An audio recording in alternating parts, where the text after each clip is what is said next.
KDM tiba di Papua tanggal 29 Mei 2026 dari tanah Pasundan menuju bumi Cendrawasih. Langkah Kang Deddy Mulyadi bukan sekedar perjalanan, tapi membawa pesan persaudaraan dan penghormatan terhadap budaya. Di Papua, namanya sudah lebih dulu dikenal lewat gagasan tentang kearifan lokal dan pembangunan yang menghargai identitas masyarakat adat. Kehadirannya disambut hangat oleh tokoh agama, akademisi, dan masyarakat yang mengundangnya secara langsung ke Jayapura. Ini menjadi bukti bahwa semangat merawat budaya mampu menjembatani jarak ribuan kilometer dari Jawa Barat ke Papua. Dari Jawa Barat ke Papua, membawa dialog, harapan, dan rasa saling menghormati demi Indonesia yang lebih kuat dan bersatu. Buat kalian gimana nih? Cocok nggak nih jadi R1 nih? Tulis di kolom komentar ya. cocok gak nih? Komen ya. Jadi R1. Siapa kakak namanya? Mariela. Kakak namanya. Orang Jayapura ini Bapak. Jayapura asli. Orang Jayapura Dari nih. Manengro? Iya.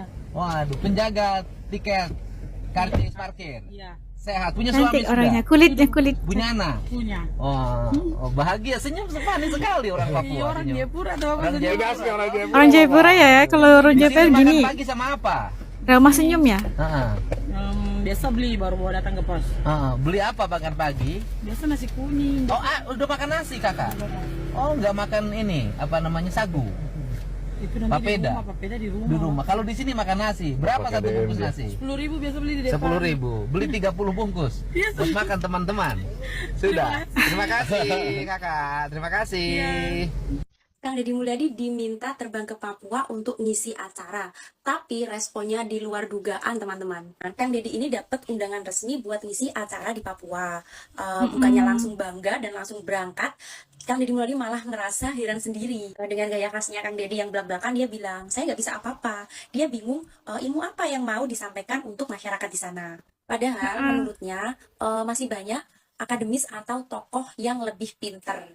Nah, kalian tahu yang lebih menarik, Kang Deddy Mulyadi ini dengan santai menjuluki dirinya sendiri sebagai gubernur konten. Beliau ini merasa selama ini kerjanya itu cuma bikin konten, turun ke warga, bukan ngisi acara-acara seminar formal seperti itu. Gubernur konten itu maksudnya gini loh teman-teman.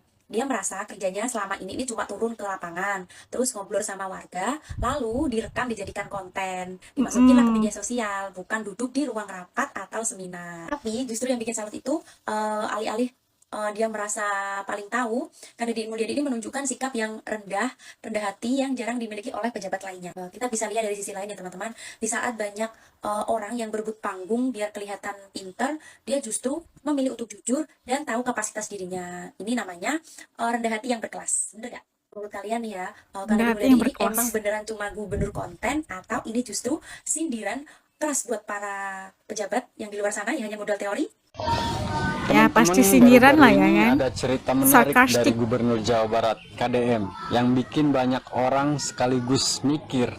Jadi beliau dapat undangan resmi dari organisasi strategis bernama Papua Analisis Strategis untuk terbang ke Papua buat ngisi sebuah acara.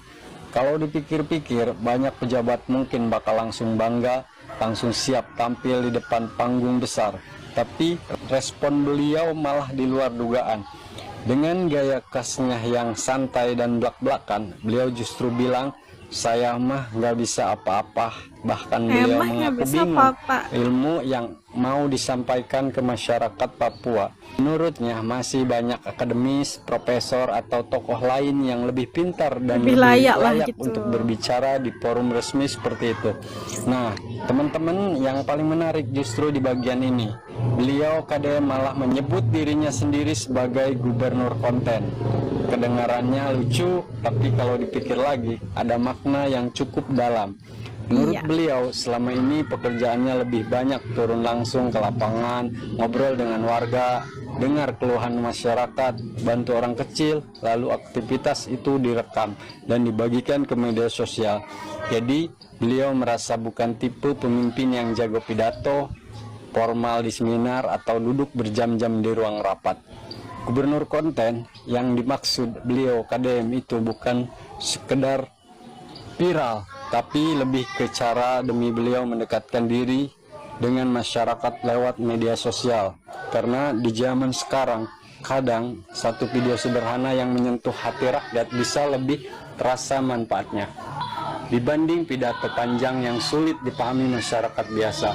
Dan justru disitulah banyak orang mulai salut.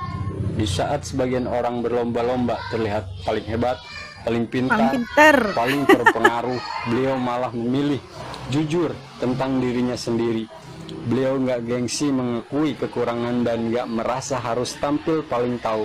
Sikap seperti ini sekarang sudah mulai jarang ditemukan, teman-teman. Apalagi dari seorang pemimpin publik. Karena biasanya jabatan tinggi identik dengan pencitraan serba sempurna, tapi beliau malah tampil apa adanya. Kalau dipikir lagi, mungkin inilah alasan kenapa banyak masyarakat suka sama beliau. Bukan karena pencitraannya semata, tapi karena cara berkomunikasinya terasa dekat dan sederhana. Orang merasa sedang melihat sosok pemimpin yang mau turun langsung, bukan cuma muncul saat acara resmi. Tapi pertanyaannya sekarang, apakah benar beliau ini cuma gubernur konten?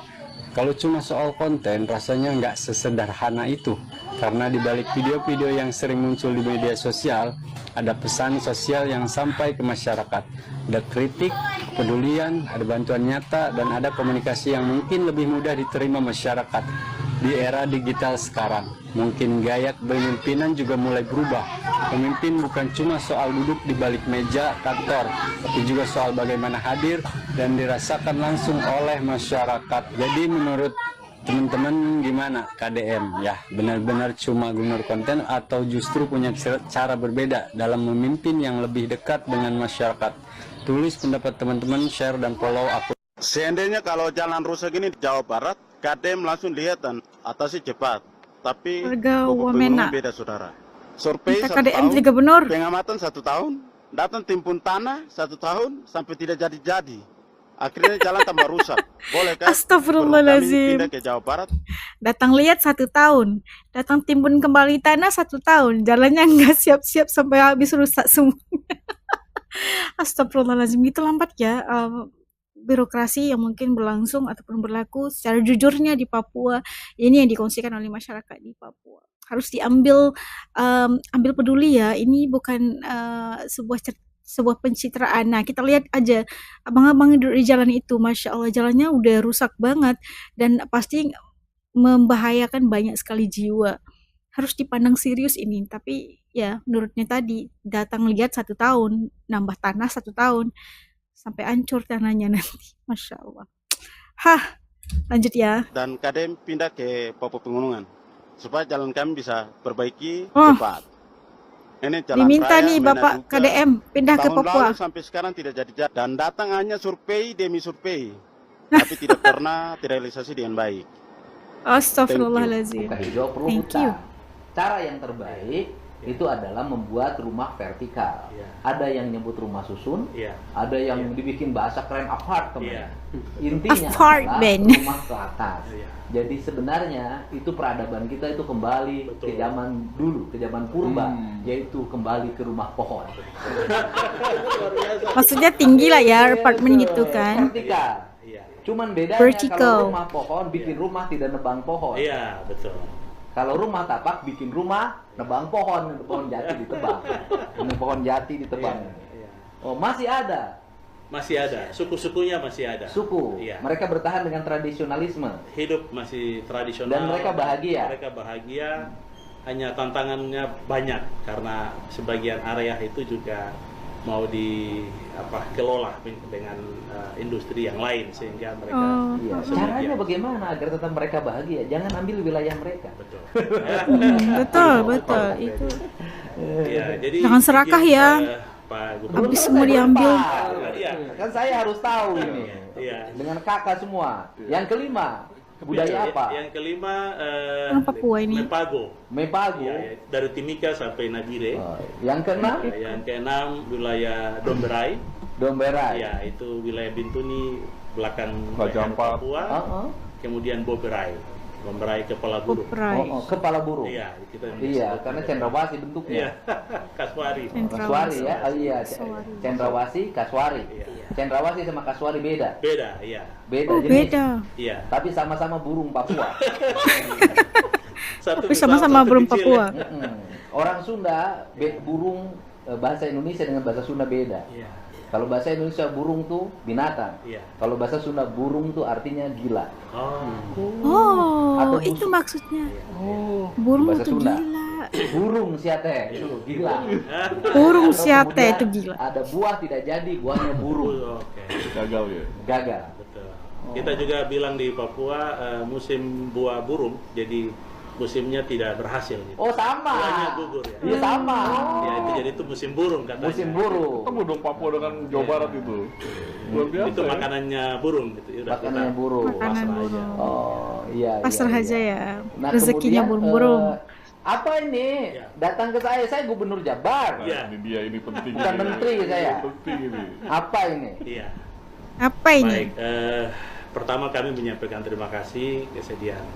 Sobat kenalin diri dulu lebih ini. Ada, Laus iya. Rumayom apa? Saya Laus Rumayom, Ketua Analisis Rumayom. Papua Strategis. Ketua Analisis Papua Ya, saya Strategis. bekerja sebagai Nah, itu tadi kita lihat bagaimana sambutan begitu ramai sekali warga Papua yang menyambut kedatangan Kang Deddy ke Papua ya.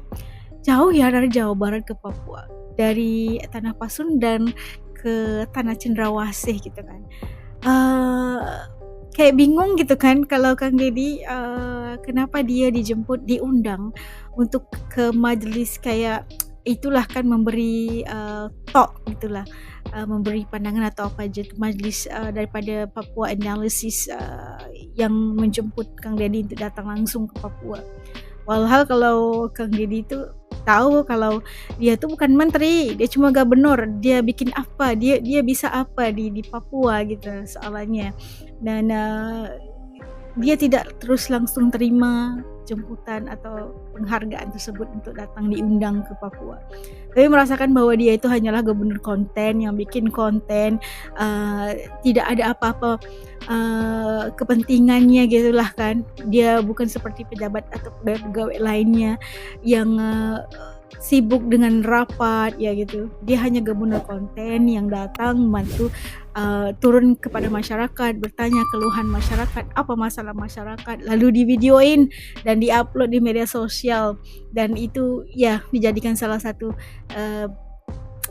disebut-sebut sebagai gubernur konten. Tidak bekerja seperti mana para pejabat atau para pemimpin lainnya. Toh apa gunanya dia didatangin, karena ramai lagi yang bisa dijemput atau diundang langsung ke Papua gitu kan. Tapi orang Papua milih KDM. Nah, itu sesuatu yang luar biasa. Karena mungkin cara kepemimpinan KDM itu, cara dia mendekati masyarakat, cara dia itu mungkin ada orang yang nggak senang dengan cara KDM, tapi untuk orang-orang masyarakat seperti kita ini melihat pemimpin turun terus ke lapangan, bertanya langsung kepada masyarakat, itu telah membuatkan kita merasakan bahwa pedulinya KDM kepada masyarakat itu luar biasa. Jadi justru itu dia sangat disenangi oleh masyarakat, mendapat mendapat dukungan luar biasa dari masyarakat, tidak seperti pejabat-pejabat lainnya gitu. Dan ada yang meminta, orang-orang Papua nih minta gubernur KDM itu menjadi gubernur mereka gitu kan, karena tindakan-tindakan pantas Kang Deddy kalau melihat apa aja masalah yang berlaku di Jawa Barat itu langsung aja digas Kang Deddy, langsung aja diselesaikan tanpa basa-basi. Tapi apa yang dicontohkan oleh masyarakat Papua tadi, jalannya itu udah rusak teruk banget gitu kan, udah jalannya itu amat bahaya, tapi 1 tahun survei, 1 tahun nambah tanah, tapi sampai sekarang masih tidak ada lagi tindakan daripada orang ataupun pejabat-pejabat gitu. Itu yang dimaksudkan oleh Papua. Dan pasti ini menjadi satu kebanggaan untuk orang Jawa Barat nih. Ramai sekali yang ingin melirik Kang Deddy untuk menjadi gubernur mereka. Banyak sekali yang maukan Kang Deddy menjadi gubernur dan menjadi pemimpin masyarakat. Dan kita mengharapkan agar KDM terus melakukan tanggung jawabnya seperti biasa dan dapat dicontohi cara kepemimpinan Kang Deddy. Dan kecerdasan pikiran Kang Deddy itu tadi kita dapat lihat bagaimana dia dapat menyelesaikan. Oke, kalau di Papua gini, harusnya begini, tidak harus begitu. Sesuatu yang sangat pantas, pemikirannya itu sangat luas, sangat cerdas gitu. Itu sesuatu yang sangat diperlukan oleh seorang pemimpin. Kalau menurut teman-teman kayak gimana, banyak pula lah cakap kan. Oke, tutup komen di bawah untuk gubernur kesayangan semua rakyat Indonesia. Tutup komen di bawah supaya juga bisa tahu pendapat dan rasa teman-teman, kenapa agaknya warga-warga di Papua ini mahukan gubernur KDM ini untuk langsung datang dan memberi talk ataupun memberi ke acara besar di Papua ini. Tutup komen di bawah. Ketemu lagi dalam video insyaallah. Assalamualaikum, jaga diri, atur nuhun.